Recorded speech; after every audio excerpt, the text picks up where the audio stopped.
Hi, my name is Khalil Cumberbatch, and I'm the Associate Vice President of Policy at the David Rothenberg Center for Public Policy at the Fortune Society, and welcome to Both Sides of the Bars, a discussion-driven show that examines the criminal justice system from various perspectives, including those most impacted by the criminal justice system.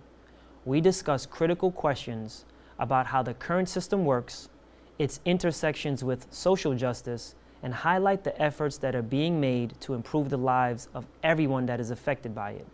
We ask you, the viewers, to spread the word about both sides of the bars and share your comments with us on Twitter at TheFortuneSOC and at Ka Cumberbatch.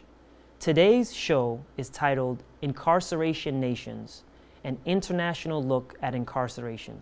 My guest today is Dr. Boz Dresinger, professor at John Jay College for Criminal Justice, founder of the Prison to College Pipeline, and author of Incarceration Nations.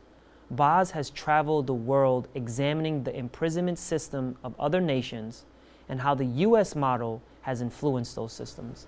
Boz, thank you for joining us today. Thanks for having me. Yeah. So I would love for us to start the conversation nationally and talk about this notion of mass incarceration as we see it as a country. And then I would love for us to talk about how other countries view our imprisonment model and how that model has impacted those countries themselves.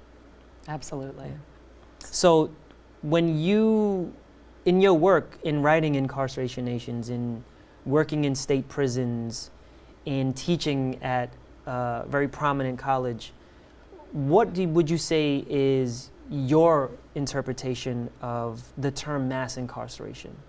And what are some of the nuances that our viewers should be aware of when they do hear that term? So I think mass incarceration captures the way that the carceral state or incarceration, prison stuff, the criminal justice system has wormed its way into so many facets of life and impacted so many people in one way or another. And that's what I think that term mass captures, that it's not only about the obscene numbers of people who are incarcerated, but all the web of people who are impacted. And that means families, wives, children, communities, thinking about this as an epidemic, as a kind of disease that has spread all over and has its tentacles everywhere. And I think that's what that term most suggests to me. And so in writing your book, Incarceration Nations, talk to our viewers about, one, the premise of the book, but then also why you travel the world looking at other nations and their imprisonment systems. Yeah, so by way of background, I mean, I come to this work primarily as an educator. I got involved in, I founded the Prison to College Pipeline program at John Jay, started volunteering in prisons. To College yeah, Pipeline? So I started volunteering in prisons about 16 years ago, just because I was getting letters from people in prison who had read my articles and seen some of the films that I'd been involved with, and which led to my officializing that through John Jay and starting the Prison to College Pipeline. And in a nutshell, the Prison to College Pipeline is a college program in prison that also has a large reentry component. So it's about making education the centerpiece of a person's time in prison, but also a person's time upon release, and taking advantage of college and the college community, both while someone is incarcerated and also when someone is coming home and starting again and building a life and creating community. And so I've been, I started planning the program about a decade ago, and have been knee-deep in it ever since. And I think the idea for the book kind of came to me fairly early on in that process, because I think we started to see a shift in the discourse in this country around mass incarceration. And I feel like, and I know people who've been at this far longer than I have, present company included, who can speak to the fact that for many years it was so unpopular, and no one wanted to talk about prisons, and no one wanted to fund programs and so on. And then due to a whole host of things that started happening, including films like 13th and books like The New Jim Crow, it became a much more mainstream topic, and which is kind of where we're at today, which is not to say there isn't loads of work to do anyway, but it's present in the discourse. But the thing that I noticed was that, number one, in an international context, and I've always been a traveler. I've done a lot of writing about culture and arts internationally, especially in the Caribbean. And it was a total wasteland as far as the discourse around prisons. No one wanted to talk about it whatsoever. It was reminiscent of what it felt like when I first started getting engaged with this work. And the other thing is that I felt like there was still too much of a economic bent to the discussion about ending mass incarceration because it's cheaper. And it was always these equations that were put forth. And I felt like we really need to talk about this from a philosophical perspective and step back and say, what are we doing when we warehouse human beings? And what is the impact of that? And why do we imagine that this will make us safer? And so I wanted to do those things together, and which led to my starting the journey that led to Incarceration Nations. And so talk to our viewers about some of the countries that you visited, and some of the work that you've done with some of those government officials, right? Folks who are who have access to some of the highest offices in some of the countries that you visited. So talk to our viewers about that. So I chose countries kind of based on, I wanted some kind of geographic diversity to try to hit as many continents as I could. And each country kind of focuses, each country is a chapter that focuses on a particular issue that resonates in that country in particular. So I went to 9 countries. I started in Rwanda, I ended in Norway. It was Rwanda, South Africa, Uganda, Jamaica, Brazil, Australia, Singapore, Thailand, and Norway. And for instance, the Thailand chapter focuses on women. Southeast Asia has a very disproportionately high number of women who are incarcerated on, particularly as foot soldiers in the drug industry, and therefore become victims of the war on drugs in a very profound way. I looked at solitary confinement in Brazil. I looked at the private prison industry in Australia. And I think the kind of undercurrent of the book is the idea that America has foisted this very ugly, very bereft, very morally, economically, philosophically bankrupt system on the world. And to me, that was actually a great revelation. I think I didn't realize the extent to which the copycatting has happened both historically, like starting in the 19th century with the birth of the modern prison system, up to this day. And so when we talk about issues in this country that are very live issues in this debate around solitary confinement, around privatization and prisons, around the war on drugs, all of these are things that the American system created and then exported via globalization, originally through colonialism and then through globalization. And so it's actually a really frightening thing to go around the world and see this like cut and paste version of justice, right? Because you think about the incredible diversity of our world and the people in it and the communities in it and how they think about justice and community and peace and safety. And the idea that there's this one very stupid, for lack of a better term, cut and paste model, right down to the physical architecture of these prisons. I mean, I was in this year alone, I was in South Africa for 3 months, I was in Chile and Brazil, and in all of those countries I went to prisons that look like Eastern State Penitentiary in Pennsylvania, which was one of the first 2, is considered the first 2 modern prisons. Eastern is copied in over 300 instances all over the world.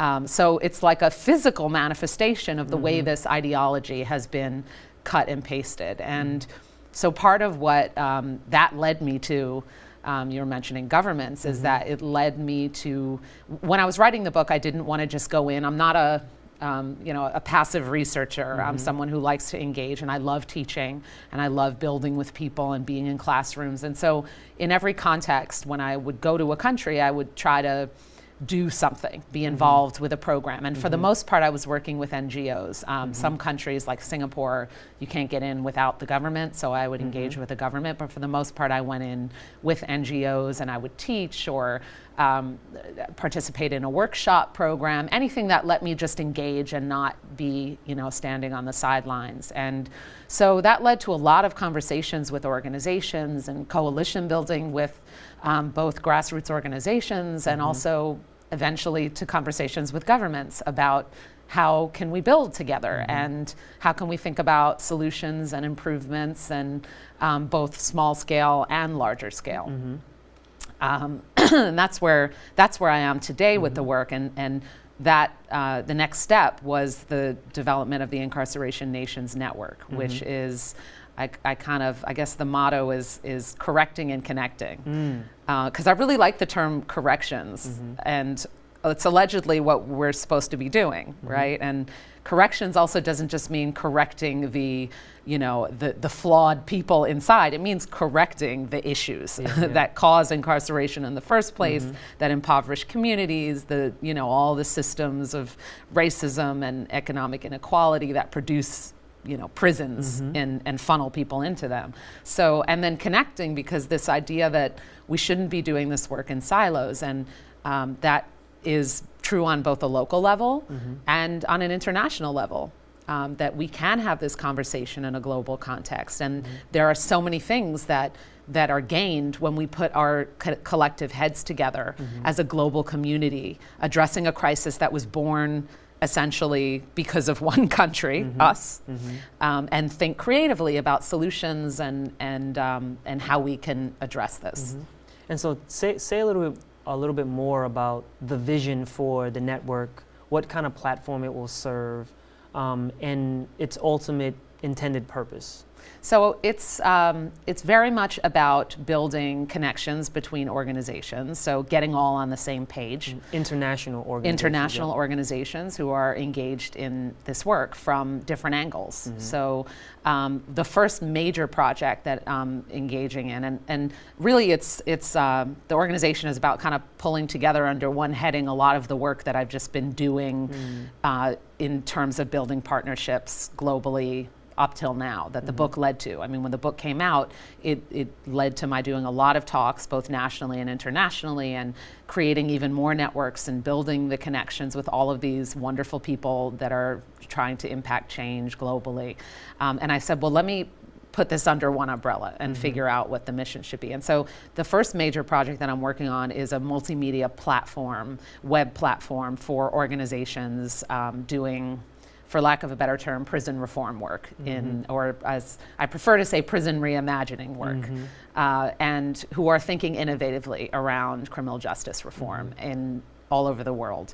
And so so as part of that, there'll be just a big database, and you'll be able to click on various countries, and you can click on Kenya, and you can click on Cambodia, and you can find out who's doing the work there. And that is a very simple thing, but it's enormous. There's no such thing that exists like that. And really, it's been amazing to me as I travel the world in this globalized world that we live in, where you think it's not that hard to find out what's happening over there, but it is. And what it will be to have all these organizations on the same page, literally, is very powerful. And then of those, we've selected in consultation with all of the justice consultants that are part of Incarceration Nations Network, 70 organizations that we'll look a little more closely at, and I'll personally visit some of them, do some filmed interviews with clients who can speak to how this organization impacted them, the good work that it did, and we'll kind of feature those on the website, and you'll be able to watch some videos and understand a little bit more about how these organizations envision the problem and envision the solution. And ultimately, that's about kind of demonstrating how similar a lot of those problems are. I mean, reentry, for instance, is a crisis all over the world. I've never been in a country where that wasn't at the top of the list of there are no services, there are no resources for people coming home from prison. And of course, we know what that means, right? It creates this revolving door scenario. So the crisis of women and incarceration globally, the narrative is almost identical from one country to the next. And so I think it's powerful to see that.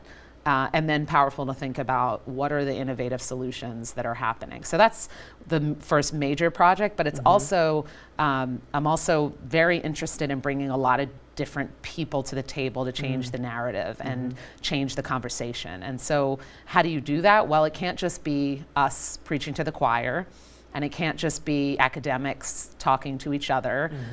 It has to be what happened, in a sense, what happened in the US, where a lot of people came to the table and are still coming to the table from all walks of life, whether it's people like you and me who are engaged in doing the work, and professors, academics, but celebrities, influencers, people who can, artists, people who can speak to this. So I've already been doing a lot of worldwide events, awareness raising events with individuals who are directly impacted at the forefront of that.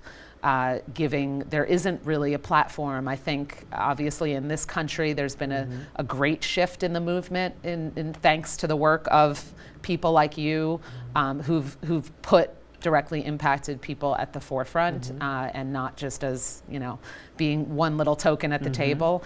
Internationally that doesn't exist, and it's still work that is unfortunately being done by people outside that space. But when they have a platform to engage in the work, to do the work, it's a really exciting thing. So we do film screenings. When the platform is done, we're gonna have two big events, high profile events, one in New York and one in Johannesburg, South Africa, with directly impacted people there, speaking, engaging, celebrities and influencers there who can bring this to a mainstream audience, but turn the needle in terms of who's thinking about this and who's talking about this in big ways. Yeah. So how does prison to college pipeline and the linkage to education, as you mentioned, as a centerpiece, how does that intersect, and how is that involved in the work of the network? So yeah, I'm glad you asked that, because that is another big component of the work. I, of course, am deeply invested in education and love teaching more than, I wear a lot of hats, and I always say my favorite place to be anytime, anywhere is in the classroom with students, whether incarcerated students, non-incarcerated, whatever. But in doing this work internationally, I've had the chance to engage with a number of universities and departments of corrections in various countries who are interested in building prison to college pipelines. And I use that term not as again, it's not a cut and paste model that I can here take this and then superimpose it on your country, but rather it's kind of a philosophy that is guided by two, what I see as basic premises. One is that universities have a role to play in creating safer communities and building safer, more just worlds. And two, the idea of the pipeline piece, which is that any work that begins inside must continue on the outside. And I think I see a lot of that lacking. Especially internationally, that all these organizations will run to do some program inside prison, but they're not available for that person when that person comes home from prison. And that's a problem. And so in some capacity, any education program that begins on the inside must continue on the outside, however that looks. So those are the two broad components of it. And then within that, the hope is to collaborate with institutions and with governments to build versions of the prison to college pipeline. And so the countries that I've been engaging with are countries that I know best, that I've spent the most time in and have built the strongest relationships in. And so that's Jamaica, Trinidad, South Africa, and Brazil. And in each of those countries, it's not it's not my program, it's their program that I come in to build with them on, and our students come in. Devon Simmons, who's the first graduate of the Prison to College pipeline here in the US, and a very, very wise individual, has come with me both to South Africa, went to Jamaica to build with the university and the government there around what their version of a prison to college pipeline will look like. And actually, we launched in South Africa on Mandela Day in July, which was incredible, very stunningly moving. And you launched another chapter of Prison to College Pipeline. We launched, it's with Stellenbosch University, which is a university about an hour outside of Cape Town, and they're currently working in a prison. They've started on a very kind of small scale, skeletal basis, but it's there. And what they've called it is the Ubuntu Learning Community. And Ubuntu is it's a Bantu term for I am you and you are me. It's this idea, in many ways it's like the foundation of restorative justice, this idea that we are connected. And so they named the program that, and they've been going now for a couple of months, but we had an official launch date on the 18th, and Devon spoke and the students spoke. It was really, really moving. Yeah. And so how many students have completed the Prison to College pipeline here in the US? And what are some of the other countries that you're looking to replicate something like the Prison to College pipeline? So the number, it depends how we define complete the program. We've had almost a dozen graduates, both associates and bachelor's degrees, but we have, I lose track because thankfully we have students coming home every day, it feels like, or every month. But we have at least about 75 students who've come home.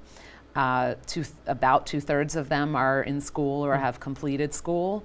We're in touch with almost all of them who are kind of part of our community. We call ourselves a family, and so we have get-togethers. We have a holiday party every year, and we define success it's not just about did you get the degree, but are you in a good place? And of course, we don't only define it as did you go back to prison. You know, we set the bar higher than that. And are you satisfied? Are you in a happy place? And so that looks differently for everyone. For some, it looks like getting the bachelor's degree, going on for a master's. I have a student applying to law school currently who graduated from John Jay. But for others, it looks like I'm working a solid job. I had 2 children. I'm in a healthy relationship. I come to the holiday party every year, and that's beautiful. And then they'll shoot me a text and be like, "Hey, Boz, what's up? Miss you, love you." Like, that's success. And now we have inside, we've got 50 students at Otisville Correctional Facility, which is upstate. And we've now have a hub right here in the city at Queensborough Correctional Facility, which we're really excited about because obviously with the proximity, it's a lot easier to build it out. And we hope to grow our numbers and do all kinds of innovative things over there. So I would love for you to talk very briefly about what you see in terms of the future of mass incarceration, not only in this country, but also what could we achieve here that, as you mentioned, right, what we implement here is replicated in other countries. And so I would just love for you to talk very briefly about that, about what you envision is possible around the issue called mass incarceration. So I'm an optimist. I am by nature, but I also cultivate optimism because I think to do this work, you really have to, you have to do it with joy, you have to do it with optimism, you have to do it with love, and really push the boundaries of what's possible. And I think what I get excited about is anything that's breaking down the wall. Whatever that means, So when I think about, for instance, my book ends in Norway. I went to the famous open prisons of Norway. And in Scandinavia, that is a tradition and it's not every prison in Scandinavia is open, but and by open you mean open no wall, means so it might have some kind of a wall, but it's not really going to have a barbed wire, forbidding, evil-looking wall. But most importantly, it means that it's a porous entity. People can leave, go to work, come back, go to family leave, come back. They remain connected to their communities even during their incarceration. And I think when I think about progressive open prisons, that can look different kinds of ways. That's as close as it gets to me for like the oxymoronic term progressive prison. Those kinds of open prisons are the models that I envision as, because, and then when the people are, you know, confined, when they don't have their liberty overnight or whatever it is, they're engaged in genuine positive work.